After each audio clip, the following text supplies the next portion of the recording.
Birth, aging, illness, and death.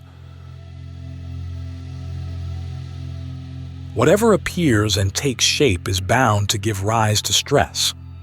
If we lay claim to unstable things as our own, our lives will have to be unstable too.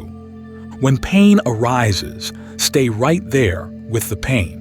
When pleasure arises, stay right there with the pleasure. Get to know them. Get to know what arises when.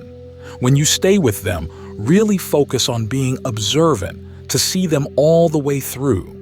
Ultimately, they'll fade away in the same way as when we place a rock on a lawn, the grass underneath it gradually dies on its own. When pain arises, you can focus your attention on something or somebody else in order to forget the pain, all right, but that's just mindfulness, not alertness. Your awareness has to be right at what's happening within you if you want to have both mindfulness and alertness together. Aging, illness, and death are treasures for those who understand them. They're noble truths, noble treasures. If they were people, I'd bow down to their feet every day. It's because of illness that I've been able to stay a monk as long as I have. Eating just a little food is very useful in the practice. When I want to make a careful survey of my breath, I eat as little as possible. When the body is hungry, I can see right where all the painful breath sensations arise. If the body is well fed, it's hard to observe these things because nothing usually happens in the body in its normal state. So, from my point of view, when I'm hungry or sick, it's good for the practice.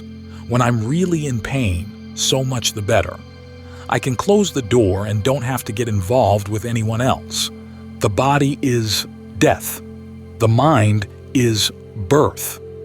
If we can separate them from each other, we'll gain release from birth and death.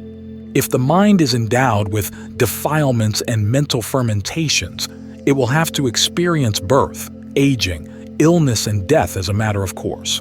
It's like grains of rice covered by their outer coating and kept in a granary. As soon as the conditions are right in terms of the soil, moisture, sunlight, and air, the grains are bound to sprout and grow into rice plants, resulting in even more grains of rice, without end.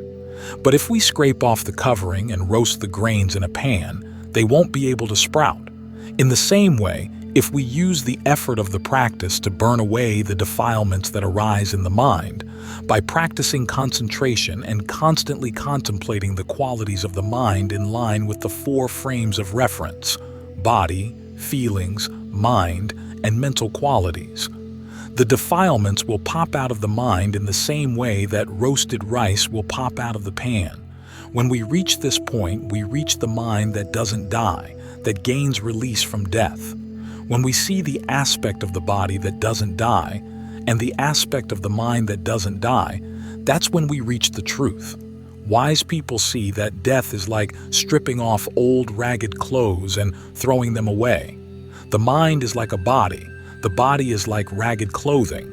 There's nothing of any real essence to the rags, but they have us scared. As soon as we see that there's the tiniest hole in our clothes, we rush to find something to patch them up. The more patches we put on our clothes, the thicker they get. The thicker they get, the warmer they feel. The warmer they feel, the more we get attached to them. The more we get attached to them, the more diluted we become. As a result, we'll never get away.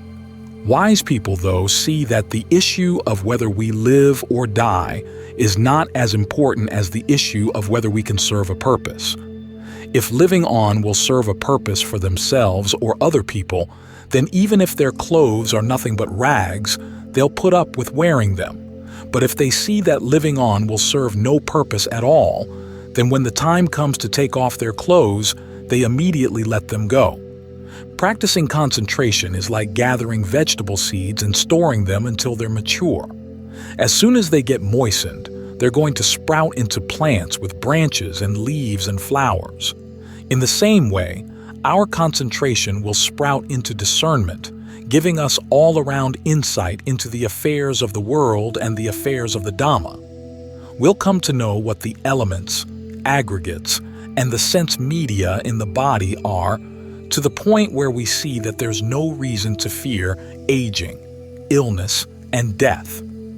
It's just like when we grow up and our childishness disappears. Don't make an issue out of whether or not you're going to die.